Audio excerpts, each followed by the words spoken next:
Hello everyone, I hope this video finds you well. So today we are doing the eastern sector of the home. And the eastern sector belongs to the eldest son, and also it's also for family health and family health. All right, so not only is it for your personal health, it is also for the family health as well. All right. So, as usual, you need to write down the list of wishes and what you're thankful for. So, I have written all these off camera. So, if you haven't done that already, I don't think you have. Feel free to pause the video and go off to write your list of wishes and what you can be thankful for, and then come back to this video again and we shall start drawing.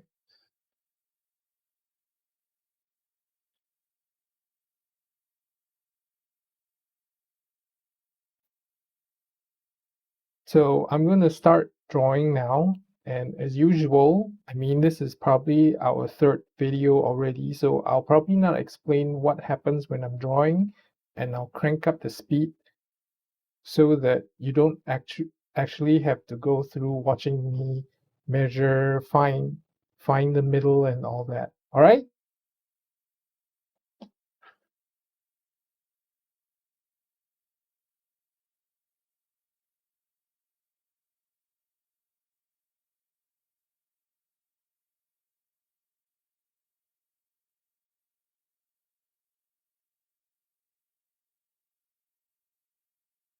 So as usual, we're going to be drawing the center representing you.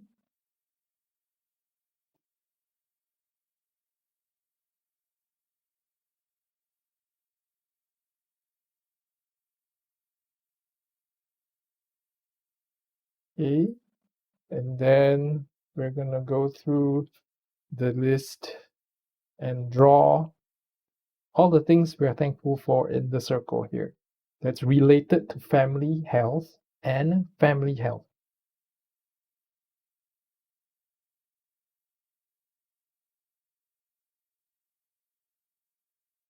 Now, if you feel that this circle you draw is too small, then make it bigger, okay? How do you make it bigger? Attenuate this like that. Okay? I'm going to teach you some extra stuff today. You will see.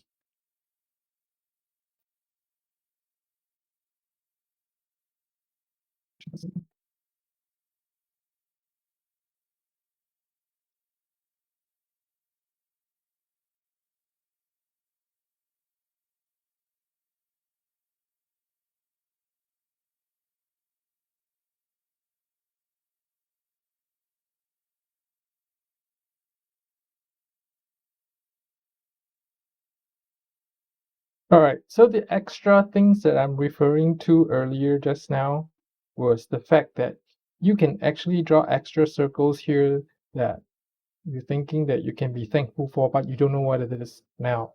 So you can actually do that. So I'm going to do a few here now.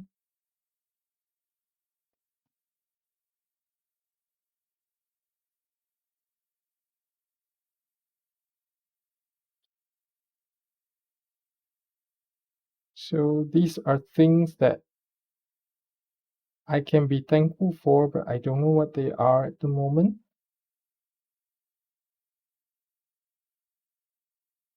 Okay, and then you do your roundings.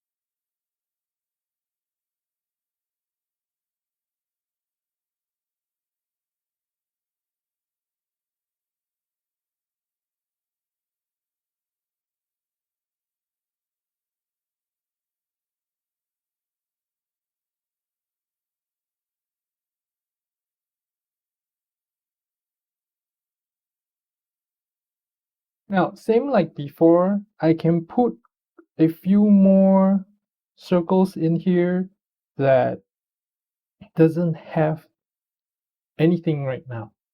Okay, they're not labeled. Mysterious wishes.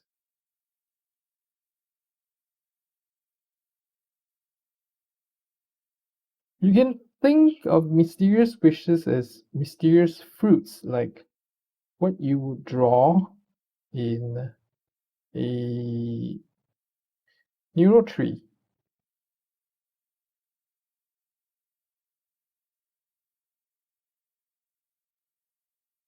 And it also makes your neuro mandala a bit prettier,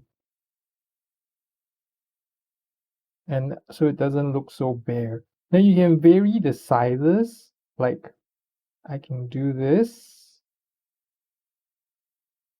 Okay, then I can do one here.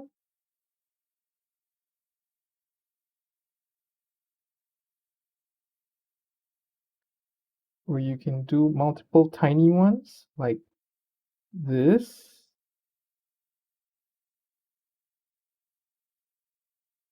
Okay, and then like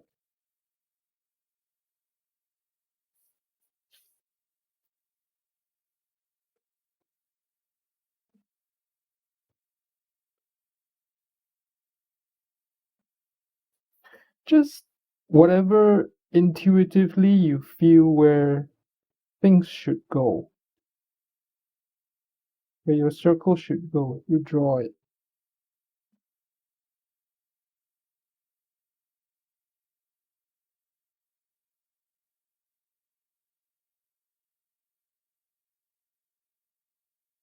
And you have, if in case you haven't noticed internally what you're feeling, it should make you feel very happy when you're drawing circles. So I do feel very happy when I'm drawing this. Like I feel at peace and my heart is in joy.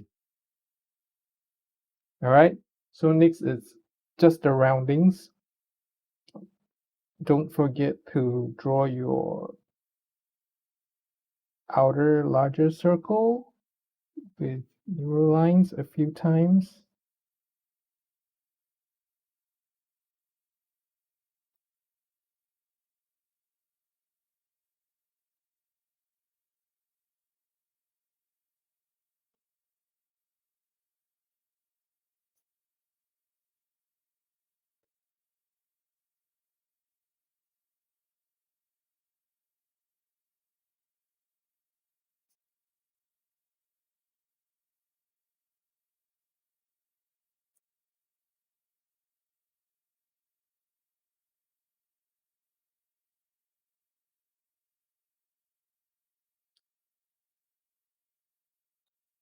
And so if you want to lessen the amount of rounding that you have to do, you can follow some of these lines and then just draw a neural line to connect all the circles out by following some of the lines that are already in there. All right. So for example, the one I can do, you can trace out from the center.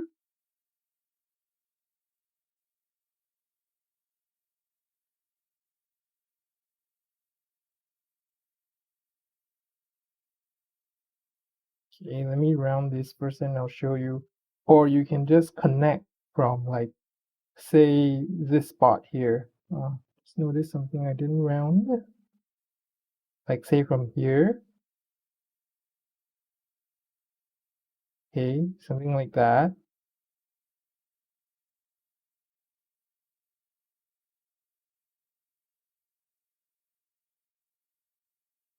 Or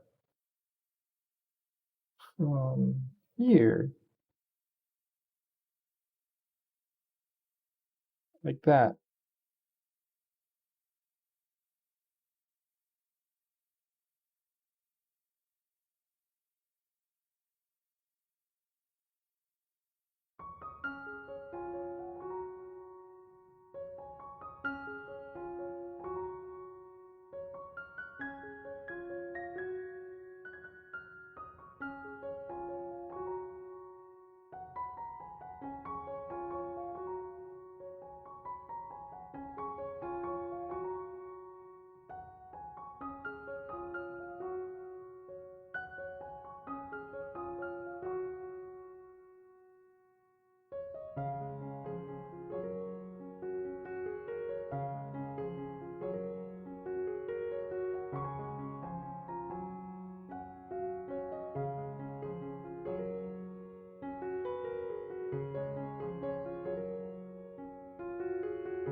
Okay, so now that I've drawn my resources, instead of connecting from the center, this time I can actually just draw from the outer circle and connect it to the rest of the resource because everything here is already connected. Okay, so yeah, you can start drawing from the center out if you want to, or you can just do this. Okay, then you can double, triple over. In this case, I'm tripling over here. And then you gotta round them. Obviously, I won't do that now. So I'll show you how to do this. Several ways of doing that. Okay.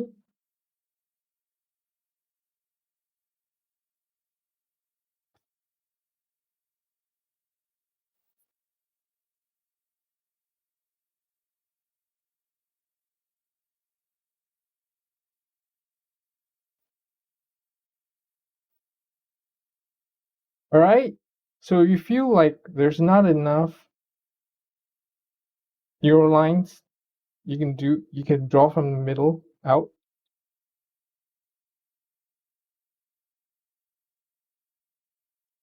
If you want to, only if you want to.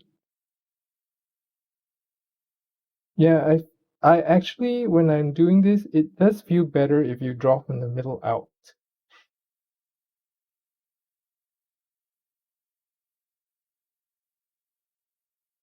Do what your intuition tells you when doing this drawing, and then you can actually split lines out, like from here.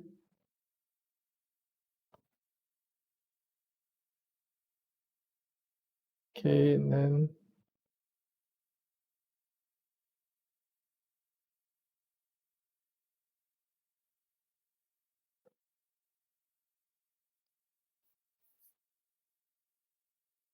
same thing.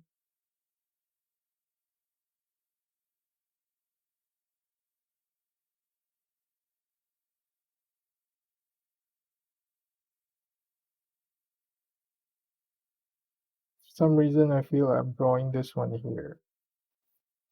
And then I want to draw one line out. So I'm doing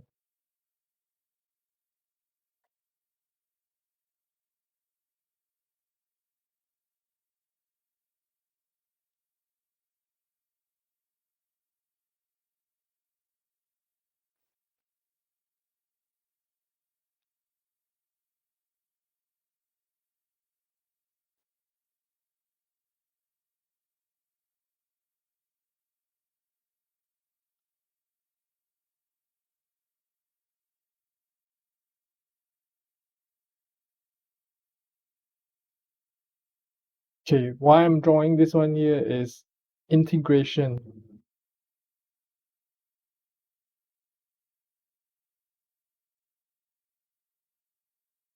Okay, you can do it for the other sides as well, as many lines as you want.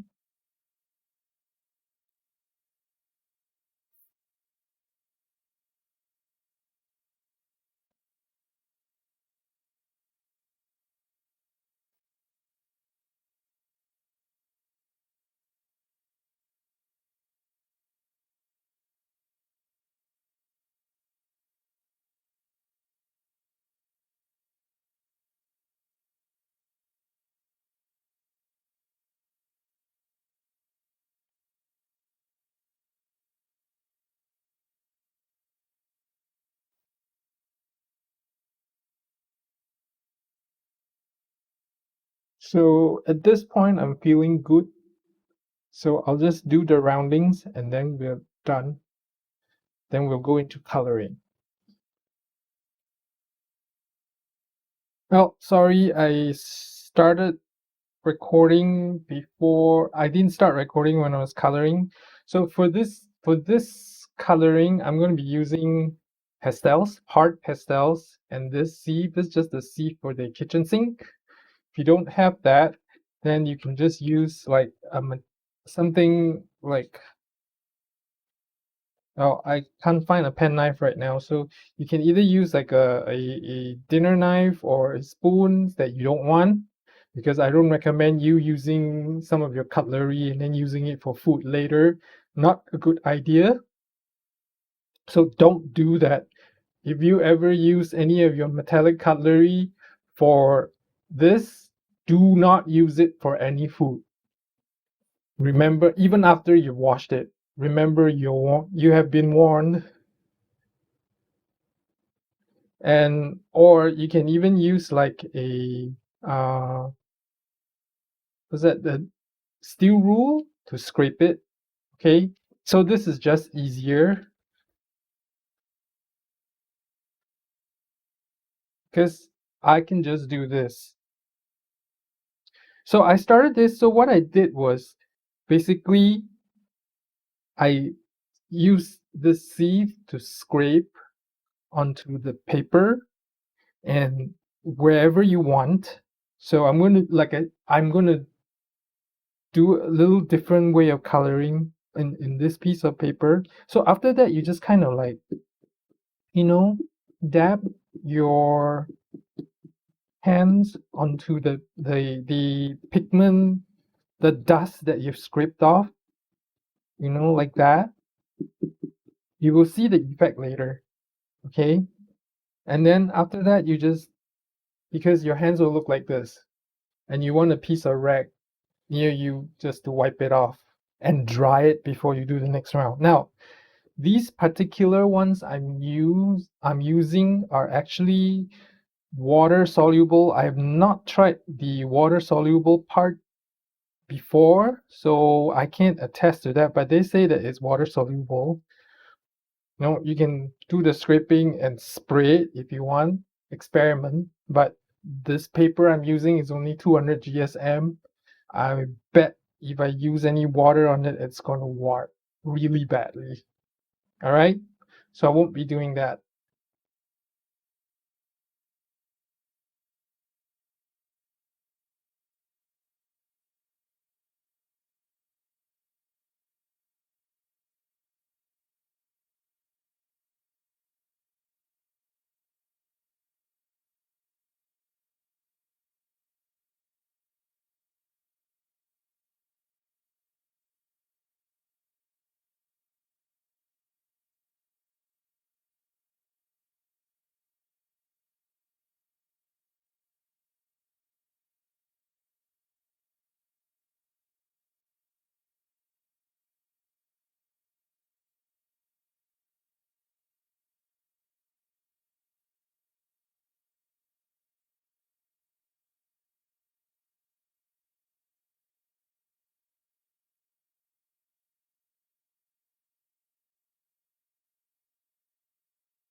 I'm also going to be using some pastel pencils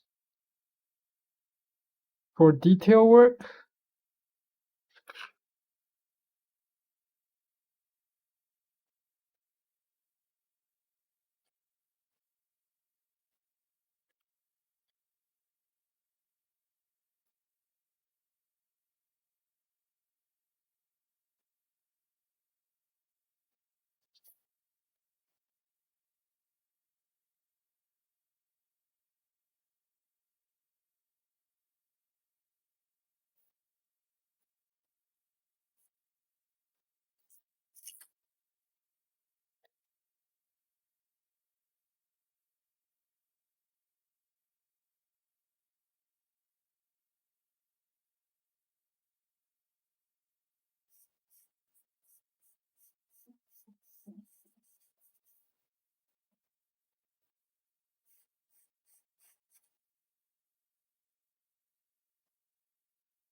Okay, so I'm off to spray some fixative on this thing and then let it dry, and then we'll be doing the field lines. Okay, I'll see you later.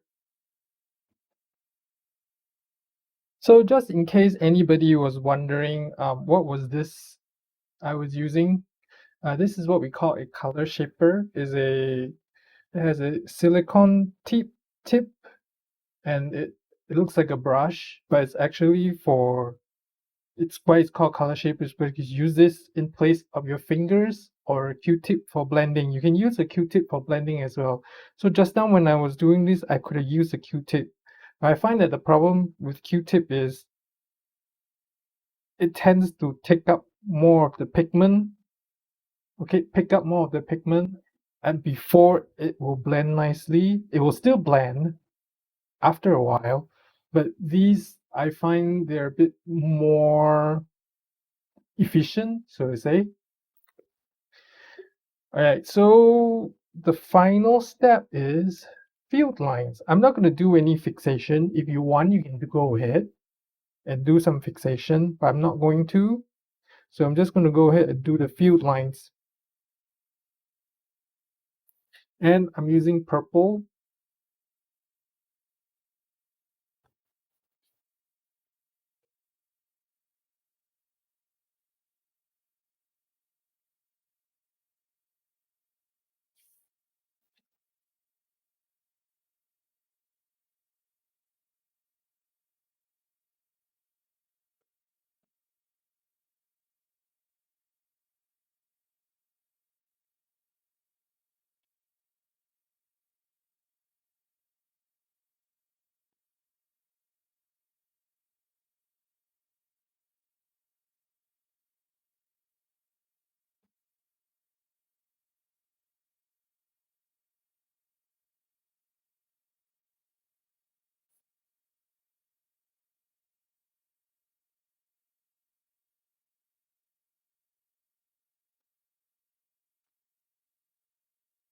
And there you have it.